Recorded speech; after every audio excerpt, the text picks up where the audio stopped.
रोम को कुचलना होगा। पोप हमारी क्रांति का सबसे बड़ा दुश्मन है। बर्थियर, क्या तुम इस मिशन के लिए तैयार हो?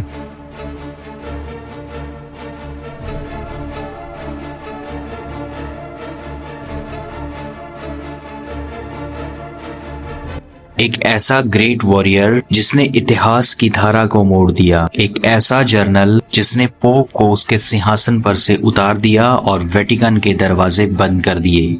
जी हाँ, ये कहानी है लुइस अलेक्जेंडर बर्थियर की, एक ऐसे जर्नल की कहानी जिसने नेपोलियन के ऑर्डर पर रोम की तकदीर को बदल दिया। आखिर कौन था यह व्यक्ति और क्यों इसने वेटिकन सिटी को बंद कर दिया था, तो जानेंगे आज की इस वीडियो में। कहानी में आगे बढ़ने से पहले अगर आप हमारे चैनल पर नए हैं, सब्सक्राइब कर लें और नोटिफिकेशन को ऑन कर लें।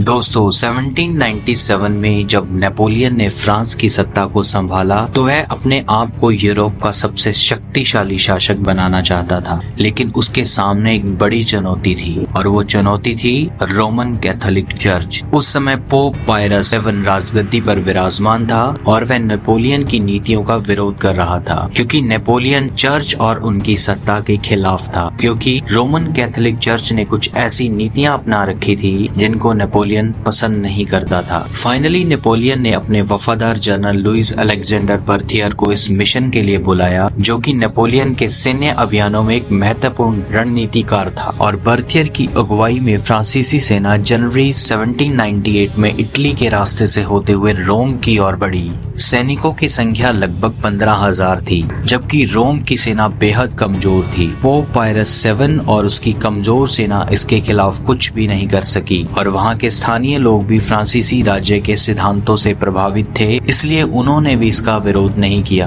बर्थियर ने बिना किसी बड़ी लड़ाई के 15 फरवरी 1798 को रोम में प्रवेश कर लिया और रोम को गणराज्य घोषित कर दिया। और सबसे पहले बर्थियर ने पोप को घसीटते हुए चर्च में से बाहर निकाला और गिरफ्तार करके उसे नेपलस भेज दिया गया और पूरे वेटिकन शहर को बंद कर दिया गया तथा चर्च की सारी संपत्तियां फ्रांसीसी सरकार के नियंत्रण में आ गई। उसने कई पादरियों और चर्च के अधिकारियों को वहां से बाहर खदेड़ दिया और रोम के अंदर फ्रांसीसी क्रांति के विचारों को लागू कर दिया। कुछ लोगों ने भी बर्थियर का समर्थन किया क्योंकि वे कैथोलिक चर्च की नीतियों से खुश नहीं थे, लेकिन जो लोग गहराई से कैथोलिक थे उन्होंने पोप के हटाए जाने पर इसकी निंदा की। 1799 में जब पोप को नेपलस से फ्रांस की जेल में भेजा गया तो वहां कुछ समय के बाद उसकी मौत हो गई। हालांकि फ्रांसीसी शासन ज्यादा समय तक नहीं चला और 1801 में नए पोप पायरस और नेपोलियन के बीच समझौता हुआ, जिससे चर्च की स्थिति कुछ हद तक बहाल हुई। लेकिन वेटिकन सिटी को पूरे अधिकार 1929 में जब लेटरन संधि हुई